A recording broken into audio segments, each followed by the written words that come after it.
Due diligence is not just for the realtor. You as the person that's intending to buy the property, you should as well do your due diligence. You should do your due diligence. And in this video, I'm going to be talking about the things you should do before you buy a property. Basically, the due diligence on the part of the person that's looking to buy real estate. As someone who wants to buy property, you don't leave the due diligence just to the lawyers and to the realtors. Yes, realtors have to do due diligence. Yes, the lawyer has to do due diligence. But you're actually supposed to do due diligence as well. In this video, I'm going to talk about a few things you can do as someone that's intending to buy a property in any state in Nigeria or anywhere actually. So the first thing you should do is demand for the root title of that property. And this due diligence is done after you've met with your realtor, after you've decided that you want to buy a property, right? You've met with your realtor and they've told you about the property that fits your budget and your investment goals. So this is due diligence after all those processes have been done.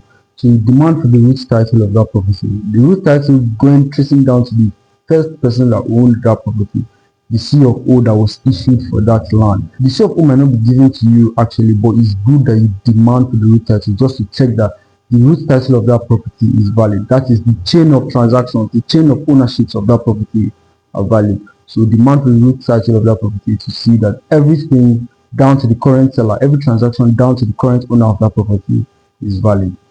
That was one of the things you should do as someone that's intending to buy a property. The second thing you can do actually is to go for site inspections. That is that you can actually go for site inspections multiple times, right? You might actually go with the realtor the first time, you might actually go with the real estate company the first time. But after that, you can go by yourself, maybe after rainfall, so that you can check the topography of the land. Maybe alone, maybe you and your friends just go and check the property you're about to buy, because if you are allowed to buy a property, that means people are allowed to move freely in that location. So you can just go check out the property, ask people around, because the community people actually have a lot of knowledge about land. Ask one or two questions. Ask if the land has any dispute, if there's any community clashes over this property, if there are any legal issues, if there's any case in court concerning the property. The third thing you can do in terms of due diligence as someone that's intending to buy a property is go to the Ministry of Land. Check the actual person that owns the property at the land registry. Check if the person has the right to sell that property. Sometimes it might be a family land, and the family man, the signatory over the property is not just one person, it's the whole family. And if one person decides to sell to you and the rest are not on board with it, you'll be wrong, you'll lose your money and you'll lose your property. So you can check at the Ministry of Lands, the owner of the property, and check that the person has the right to sell the property and that the property is eligible to be sold. That is, the property is not under any form of dispute. This is very important because to save you time, to save you money, to save your peace, and to save you a lot of stress in the future. So you can actually go to the Ministry of Lands, the land registry, and get this information, but it will cost you a sum of money. But this sum of money will be worth it. It's better to spend this sum of money at the land registry verifying your property than spend so much more money in court trying to defend your claim or your rights to a particular property. You can actually survey the property by yourself. This is a rather technical stage in due diligence. Some people do it, some people don't do it. It's optional actually, it's not really compulsory, but I'm advising you to do it. Sometimes there are some people that promise you 500 square meter plots of land and they sell less than that.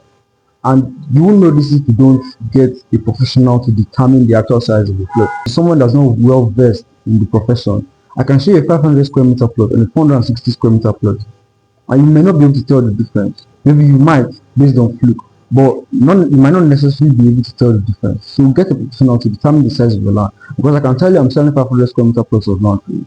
In the end, it's not actually. So determine the size of a plot, maybe get a surveyor that will be willing to do that for you for a sum of money. Then again, but if you prefer to spend that sum of money verifying your property, verifying the plot you're about to pay for, than spend it trying to fight a losing battle. These are the few things you can do in terms of due diligence before you pay for a property in Nigeria, in Enugu State, or in Enugu State. And if you intend on buying a property and the seller is pressuring you to pay for the property without doing your own personal due diligence, assuring you that he has done his due diligence and you don't need to do your due diligence, I think you're in the wrong transaction. If I were your realtor and I tell you I've done my due diligence and the property checks out and I tell you that to be worth you investing in this property, I shouldn't have any doubt if I tell you to go and do your own due diligence, or I shouldn't have doubt if you decide to do your own personal due diligence.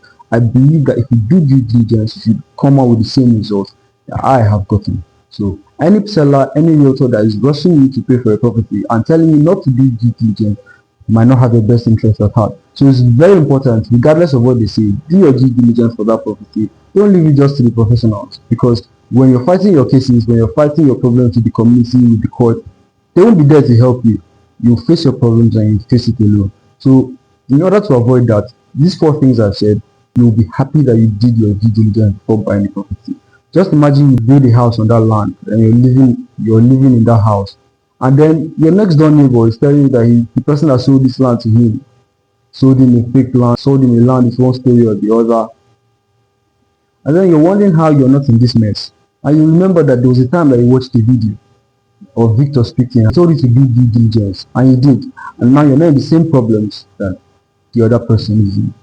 So I hope you picked value from this video. Actually, it might be short, but it's valuable. If you have any questions, do well to drop them in the comment section. I'll do well to answer as much as I can. Until next time, I'm Victor Andy.